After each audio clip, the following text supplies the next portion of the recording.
Din il-binja li qegħdin taraw warajja fl-aħħar ġimgħat ġiet espropjata mill-Gvern.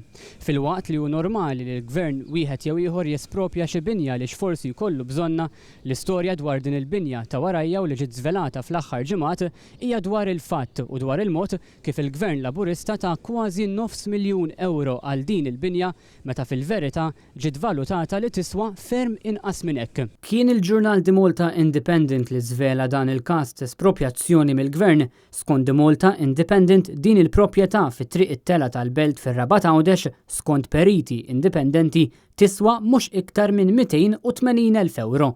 Iżda l-Gvern f'Mejju li għadda espropja din il-proprjetà għal €460,000. Meta ġiet żvelata din l-aħbar mill-ġurnal The Malta Independent, ir-riżulta fir-riċerka illi saret li qabel ma din il-proprjetà għaddiet f'idejn il-Gvern għas-somma ta' kważi €900,000, din il-proprjetà kienet ta' familja qrib ħafna tal-Partit Laburista fosthom ex-kandidat tal-Partit Laburista.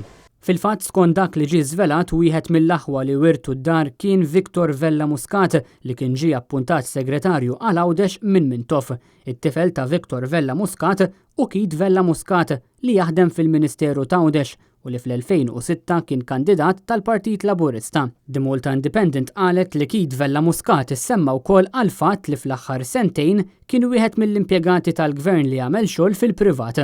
Fl-istorja ta' The Malta Independent jingħad li għal din il-proprjetà tħallset is-somma ta' kważi €5,000 għal kull metru kwadru, meta proprjetajiet ġirien ġew stmati li għandhom valur ta' €2,400 kull metru kwadru. Ġie żvelat ukoll li l-istess persuni li jagħmlu l-assessjar tal-valur ta' din il-proprjetà kienu wkoll l-istess nies illi jagħmlu l-assessjar tal-valur tal-famuża binja ta' Gaffarena fi Strada Żekka il-Belt Valletta.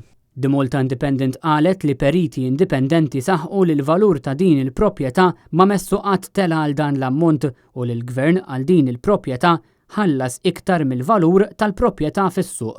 Meta wieħed iħares lejn il-fatti kollha marbuta ma' dan il-każ jinduna u jirrealizza li dan kien każ ieħor ta' espropjazzjoni li fih il-Gvern Laburista ta' mit-taxxi tal-poplu Malti Wawċi is-somma ta' kważi €900,000 għal binja li tiswa ferm anqas minn hekk. Mario Frendo għal Net News mir-Rabat Għawdex.